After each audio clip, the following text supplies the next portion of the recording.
l'intro ou il attaque direct? C'est bon, il va. Ouais, ok.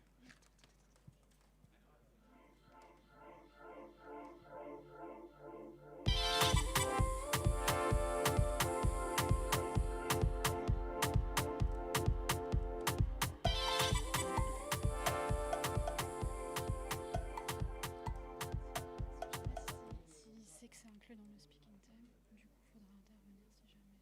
Oui, oui. Okay, can everyone hear me? Yeah. Yes. Hello, welcome. Yep. Welcome, Yehuda. I'm Cyril from the staff team. Welcome, you are connected with the audience. I will manage the time. I will just have a quick interruption to say to tell you you will have 5 minutes left before the end of the time, if it's okay for you. Do you need to reserve a Q&A session at the end? I hopefully there should be time for a Q&A, so Okay. We'll see. Okay. Okay, so should I get started then? Yeah. Thank you. Okay, so thank you very much. Unfortunately, my flight was canceled very last minute, and I couldn't get any other flight out of Israel, given all airspace closing and then reopening. So apologies, and I'm personally bummed out at not being there. But thank you for the organizers for at least enabling me to get to talk this way. So I'm going to talk about Coinbase's cb-mpc open source library. It's a recent release that we've made, and this is in this presentation I'm going to talk about everything in that library. Okay, so sorry about that. Okay, so just a very brief introduction to MPC, although it's a well-known technology already in this field.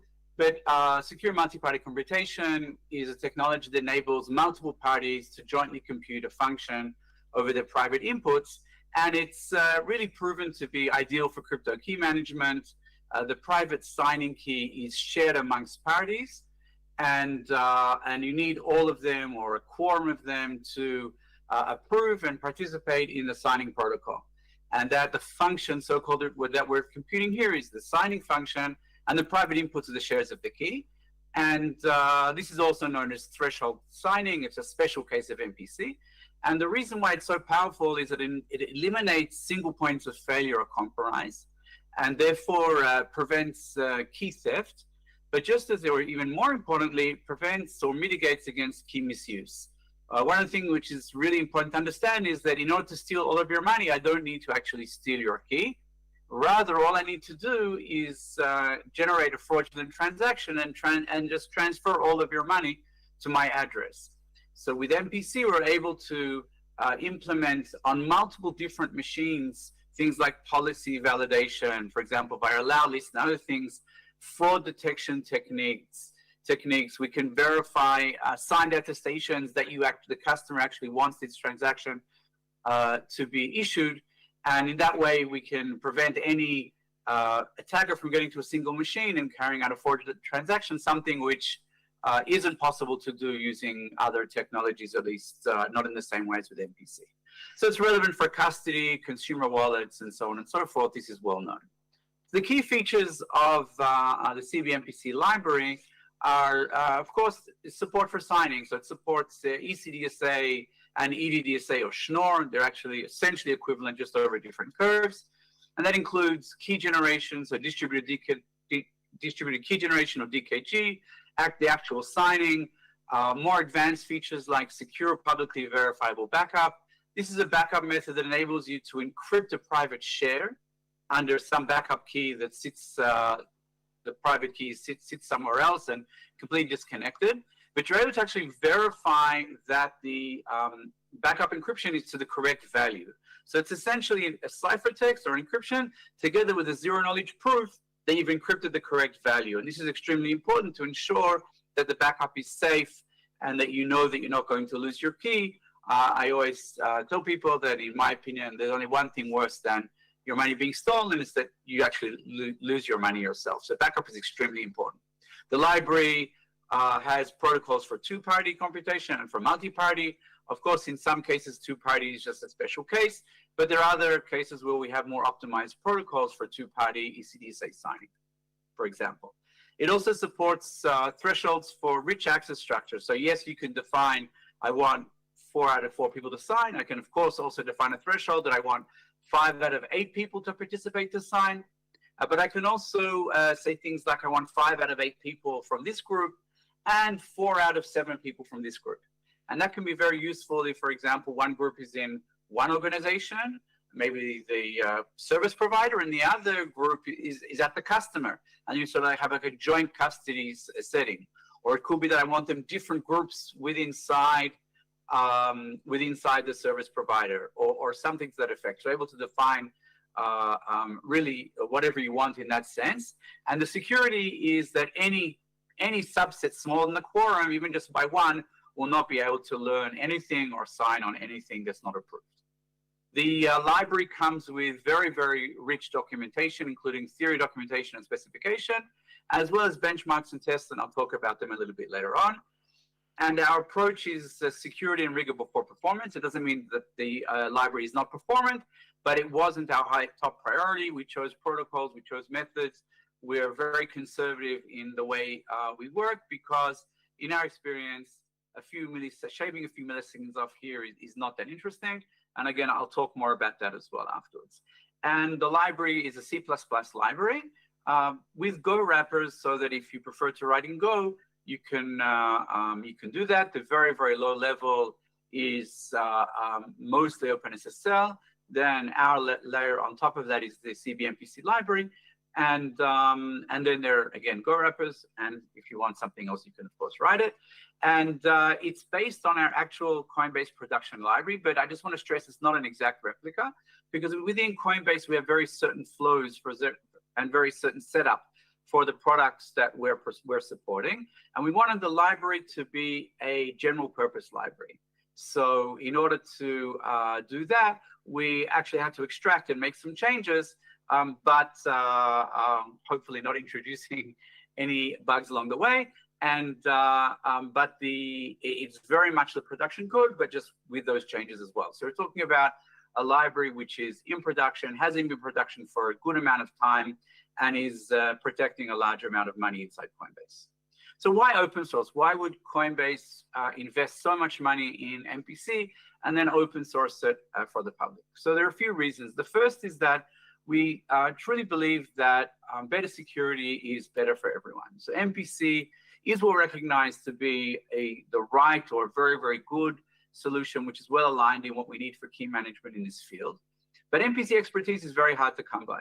So we have a lot of Coinbase truly invested heavily in the field and the technology. And there are other companies who also made investments, but there aren't enough MPC experts out there to really enable every company who wants to deploy MPC to do it at a level which is worthy for protecting billions and billions of dollars. And in our position, in our mind, any bridge to any organization is bad for the industry. And since it's bad for the industry, it's also bad for Coinbase. So helping everybody be more secure and providing a production standard library that can truly be trusted is something that will be better for everyone, and therefore something that's also better for us. Second reason is transparency for our customers. We're using MPC for custody, for the exchange, for other use cases. And we want our customers to be able to look and get trust in what we're actually doing and understand that we're working at a very, very high level of rigor and security. And finally, no software is perfect, and no cryptographer is perfect, or no cryptography team is perfect.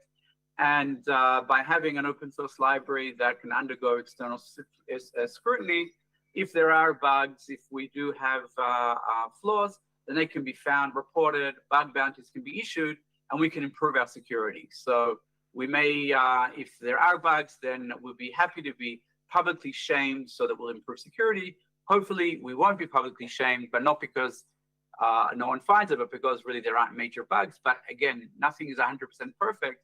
So having that external scrutiny is, again, better for us and better for everybody who's going to use the library. What's the structure of the library? We have 3 main categories. Crypto is like the low level, modular arithmetic, elliptic curve, Payer, and so on and so forth, secret sharing.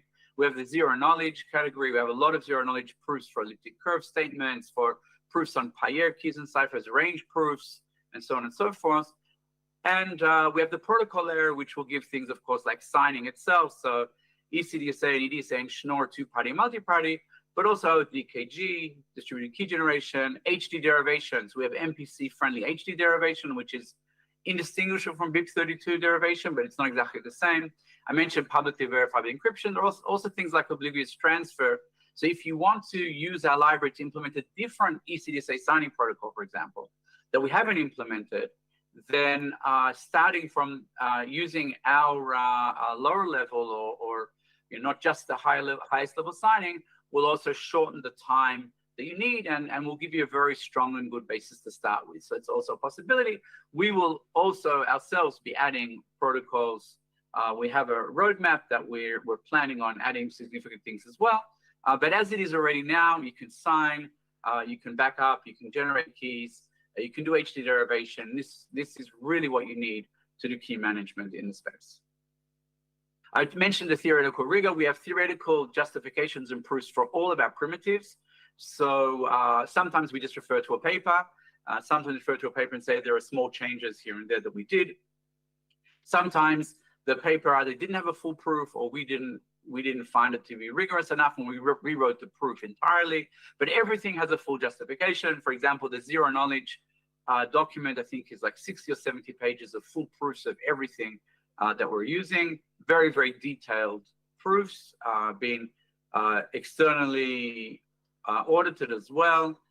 We have our cryptography team in Coinbase. We have another team within Coinbase that audits us, and we've done external audits as well. There are also exact specifications to bridge the theoretical papers and implementation.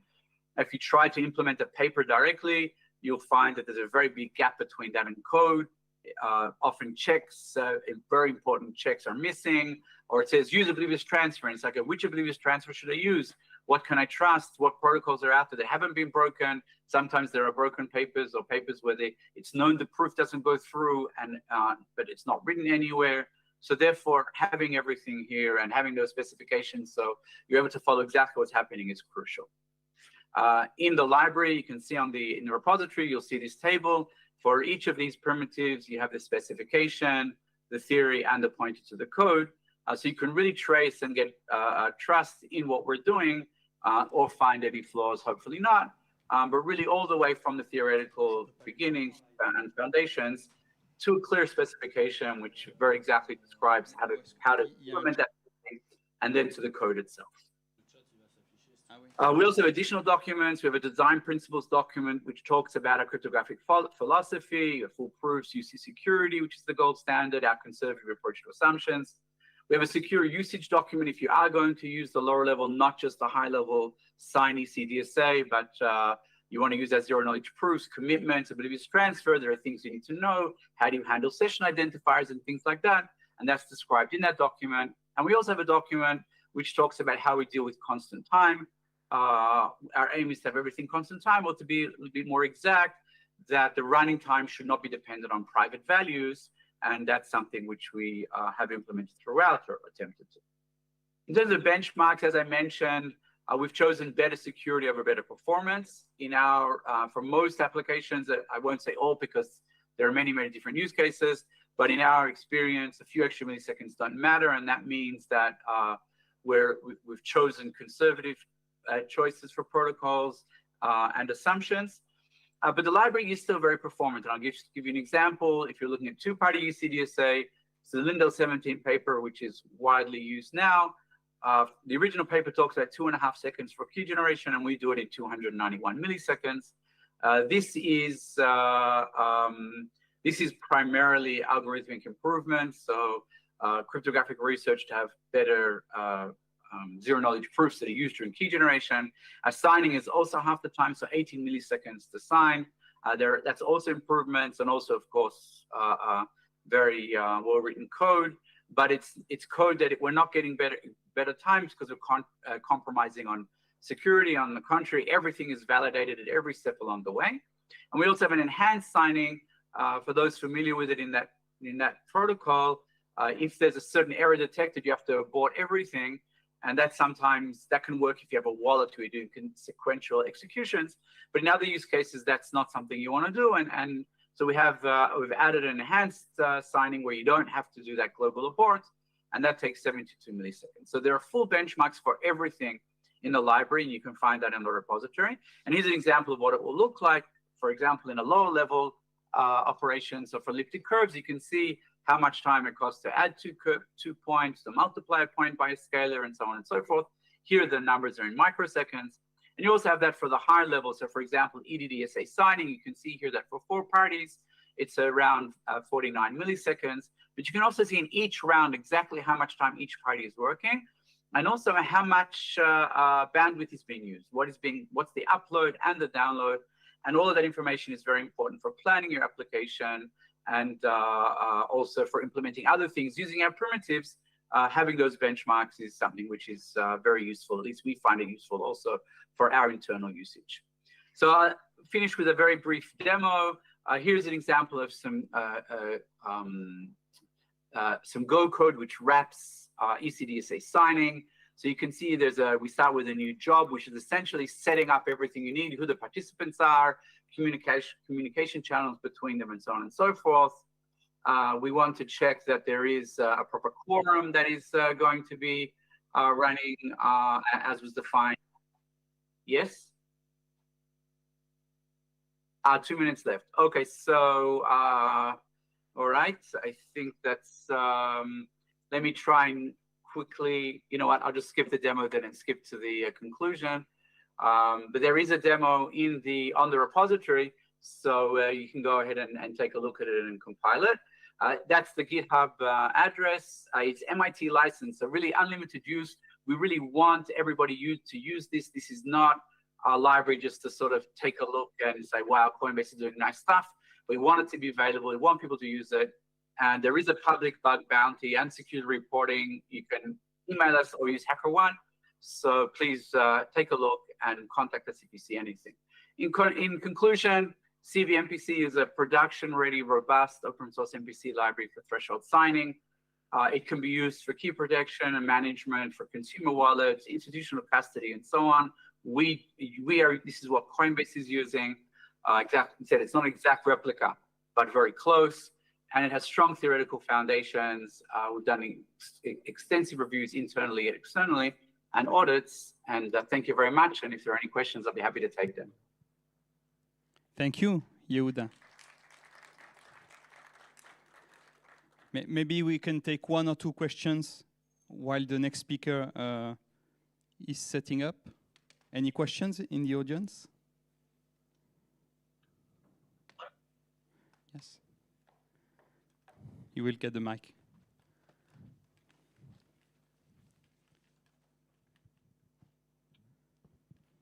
Yeah, I have one question. What was the reasoning behind using C++ as opposed to like Rust, for example? So I think that it's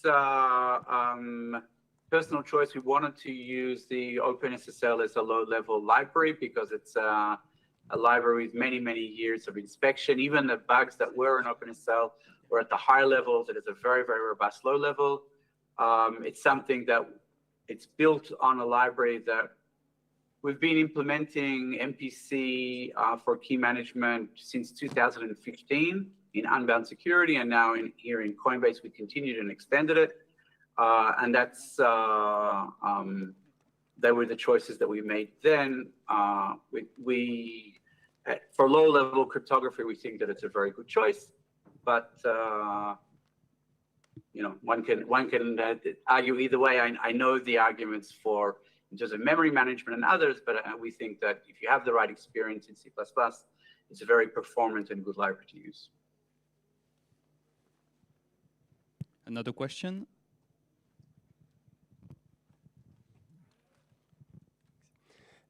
For MPC, I guess you need some sort of communication layer as well. I'm wondering if you have recommendations what to use there, and do you also specify like messaging formats and stuff like that? So there is, the library comes as an abstract messaging layer. It's not built into the library because when you're writing an application, you'll have to decide what makes sense for you in your client-server model? Like you have multiple servers? Are you going to use your organizational certificate authority, or are you going to have PIN certificates? So we decided as a conscious decision not to fix a communication layer. You can actually write your own communication layer according to the format that's in the library. The Go demo that I was going to show has an example of a communication layer. You really can use, even though it's strictly not absolutely required for dishonest majority protocols, we are assuming that you're using mutually authenticated TLS channels. That's what we do internally. The Go demo is a good example of the type of communication layer to use.